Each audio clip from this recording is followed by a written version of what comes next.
Hello student, यहाँ पे question है a positive charge capital Q is uniformly distributed throughout the volume of a dielectric sphere of radius R. तो ये रहा वो, है ना।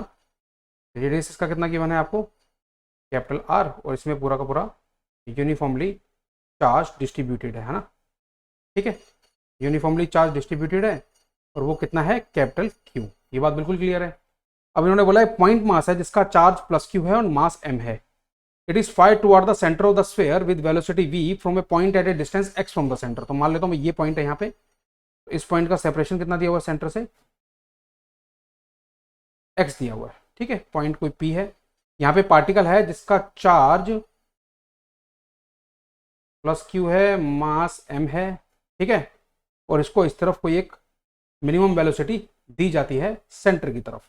ठीक है, तो आपको बताना है ये मिनिमम वेलोसिटी v कितनी होगी, so that it can penetrate r/2 distance of the sphere. तो बात समझो, इसको कहां तक पहुंचाना है हमें, यहां तक, है ना, r/2 इस पॉइंट तक। यानी कि ये ऐसे मूव करते करते करते ये पार्टिकल यहाँ पे पहुंच जाए और यहाँ पे आके इसकी वेलोसिटी क्या हो जाए, जीरो हो जाए। ये बात क्लियर है।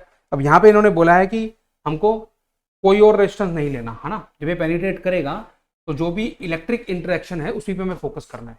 हमें कोई भी ग्रेविटेशनल फोर्स या कोई और फोर्स की बात, या कोई भी जो इसका मटेरियल होगा, क्या ये बड़े वाले स्फीयर का ना, इसके मटेरियल के कारण जो रेजिस्टेंस मिलेगा उसकी किसी की हमें बात यहाँ नहीं करनी है। ठीक है, और स्मॉल मास का जो चार्ज है वो कांस्टेंट रहेगा, कोई इशू नहीं है। देखो ये इनिशियल पोजीशन है इसकी, है ना। ये इनिशियल पोजीशन जब ये है तो इनिशियल कन्फिग्रेशन में सिस्टम में एनर्जी कौन कौन सी होगी, एक तो पार्टिकल की काइनेटिक एनर्जी होगी, बात क्लियर है।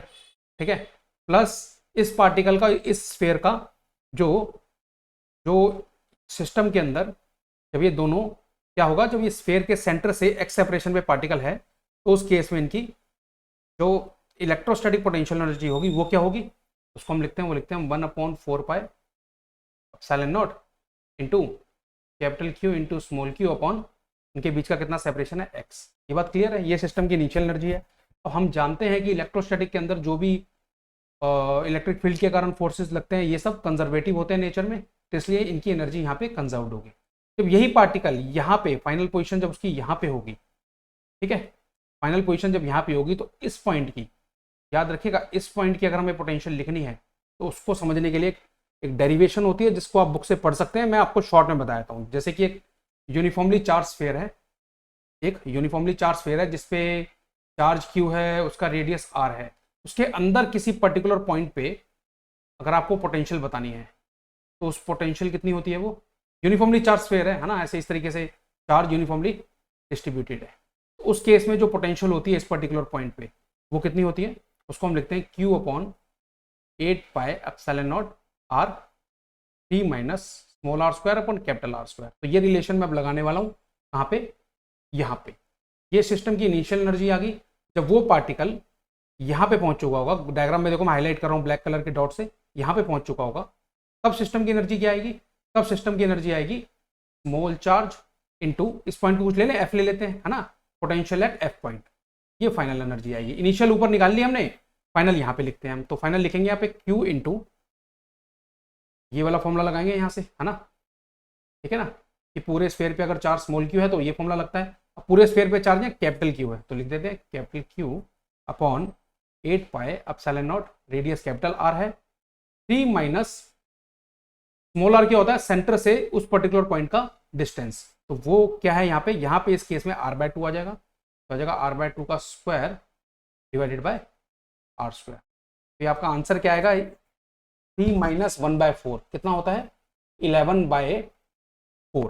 कितना आ जाएगा, 11/4। इसको हम लिखें अगर ढंग से लिखेंगे 11/4 into small Q into capital Q upon 8πε0 ऐसे लिख सकते हैं। अब ये है आपकी इक्वेशन 1 लिख लेते हैं, इसको लिख लेते हैं इक्वेशन 2। इन दोनों को इक्वेट कर देते हैं। इक्वेशन क्या है, दोनों वैल्यूज हैं इनिशियल और फाइनल एनर्जी की, इनको हम नेक्स्ट पेज पे इक्वेट कर देते हैं तो आ जाएगा। इसको इरेज कर देते हैं, है ना।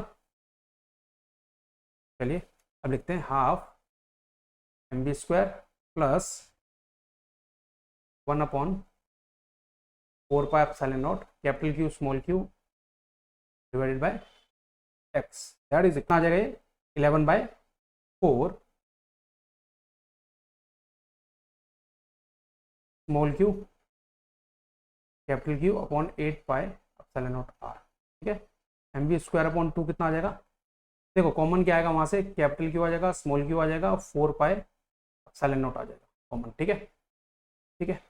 Capital Q small Q upon 4 pi epsilon nought common आ जाएगा, तो ये आ जाएगा 11/8, ठीक है, ये आ जाएगा 11/8 आर, है ना, कितना आ जाएगा 11/8 आर माइनस 1/x, ठीक है। और वी स्क्वायर कितना आ जाएगा 2 capital Q small Q upon m into 4 pi epsilon naught 11/8 R minus 1/x, ठीक है।